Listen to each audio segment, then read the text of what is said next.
The village was small, a cluster of houses amidst fields of wheat. The golden waves of grain swayed gently in the breeze, painting a serene picture of rural life. Dust roads connected the houses, winding through the landscape like veins through a body, and life moved at a slower pace. The villagers went about their daily routines with a sense of calm and purpose, unhurried by the rush of modern life. This was home for the young boy, a place where he spent his early years with his grandparents. The simplicity of the village life was his playground and his classroom, a place where he spent his early years with his grandparents. They were his first teachers, imparting wisdom and love through their stories and daily activities. Every morning, he would wake up before the sun, the first light of dawn casting a soft glow over the village. The roosters crow his alarm clock. The sound was a familiar and comforting start to his day. He would help his grandfather tend to the small vegetable garden. Together, they would water the plants, pull out weeds, and harvest the fresh produce. Then, with a knapsack heavier than his small frame, filled with books and a simple lunch, he would set off for school. The journey was a daily adventure, filled with the sights and sounds of nature. The walk to school was long, a dusty trail that snaked through the fields. He would often stop to admire the flowers or watch the birds, a dusty trail that snaked through the fields. The path was familiar, yet each day brought new discoveries. The school was a single-room building, its walls cracked and faded. It stood as a testament to the enduring spirit of the village, its walls cracked and faded. Despite its appearance, it was a place of learning and growth, but inside, it was alive with the chatter of children and the scribbling of chalk on slate boards. The room buzzed with energy and curiosity, and the scribbling of chalk on slate boards. Each child brought their own dreams and aspirations to this humble classroom.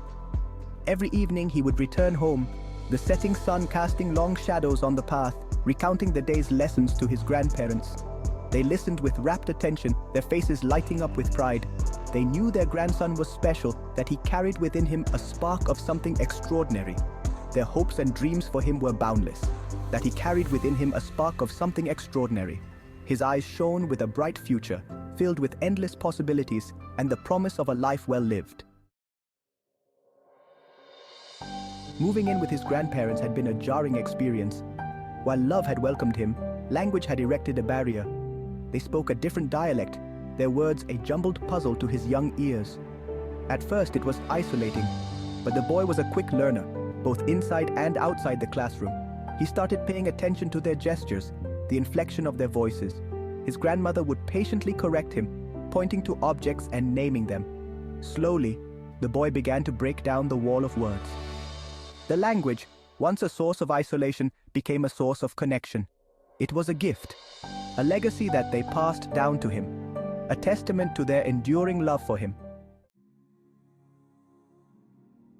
Life with his grandparents was simple, yet profoundly fulfilling. It was devoid of the material possessions that filled the lives of children in the city, but it was rich in experiences and lessons that would shape his character. Their house was small, with mud walls and a thatched roof, a humble abode that stood as a testament to their resilience and resourcefulness. The boy's grandparents were his world, their wisdom and love a constant source of comfort and security. Their love was a warm embrace that shielded him from the harsh realities of life, a beacon of hope and stability. They taught him the importance of hard work, instilling in him a sense of responsibility and pride in his efforts. They also imparted the values of respect and kindness, showing him that true strength lies in compassion and understanding. Their days were governed by the rhythms of nature, the rising and setting of the sun dictating their activities. The boy learned to appreciate the small things in life, the gentle rustle of leaves in the wind, the chirping of birds at dawn. He found joy in the warmth of the sun on his face, a simple pleasure that brought immense happiness. The taste of fresh fruit plucked straight from the tree was a delight he savored with every bite. The sound of his grandparents' laughter was music to his ears, a melody that filled his heart with joy. Life was hard, filled with challenges and uncertainties, but they faced each day with a quiet dignity and an unwavering faith. Though their life was simple, it was also rich in love and laughter, a tapestry woven with moments of shared joy and mutual support. In the evenings, they would sit together, huddled around a kerosene lamp, the soft glow casting a warm light on their faces.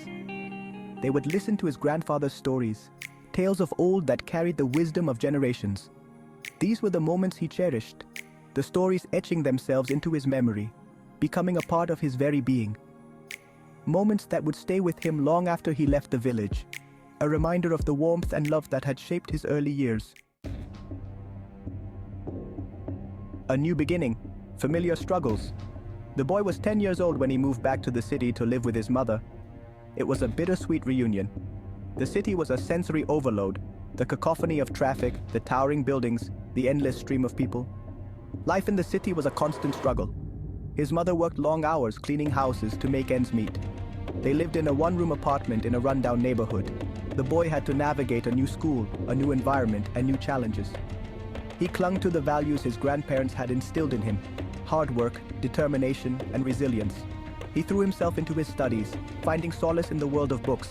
He excelled in his classes, his thirst for knowledge undiminished. Loss and a promise.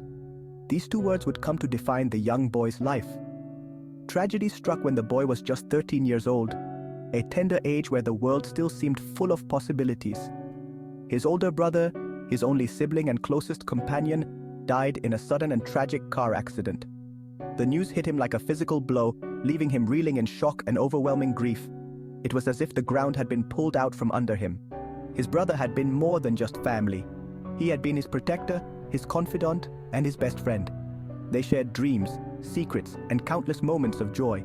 Now, with his brother gone, he felt an emptiness that seemed impossible to fill, a void that echoed with memories of happier times. The boy retreated into himself, his grief a heavy weight on his young shoulders, making each day feel like an insurmountable challenge. One day, as he sat at his brother's grave, he remembered a conversation they had had just a few weeks before his brother's untimely death. "Promise me something," his brother had said, his voice unusually serious and filled with a sense of urgency. "Promise me you'll make something of your life," his brother had insisted, looking him straight in the eyes. As he sat there, the weight of his brother's promise settled upon him like a mantle of responsibility. He realized that this promise was now his guiding star. He understood that his brother would want him to live fully, to thrive, and to fulfill his potential. This realization sparked a new determination within him, a resolve to honor his brother's memory by living a life of purpose and meaning. The pursuit of knowledge. Fueled by his grief and the promise he had made to his brother, the boy threw himself into his studies with a renewed fervor. He knew that education was his only way out of poverty, his only chance to make something of his life. He studied day and night, his books his constant companions. He aced his exams, his determination unwavering. Despite his hard work, his matriculation results were not what he had hoped for. He had missed the cutoff for university admission by a few points, but the boy refused to give up. He enrolled in a smaller college, taking courses that interested him. 2 years later, he received news that he had been accepted into the university. He knew that this was just the beginning, that he had a long and arduous journey ahead of him.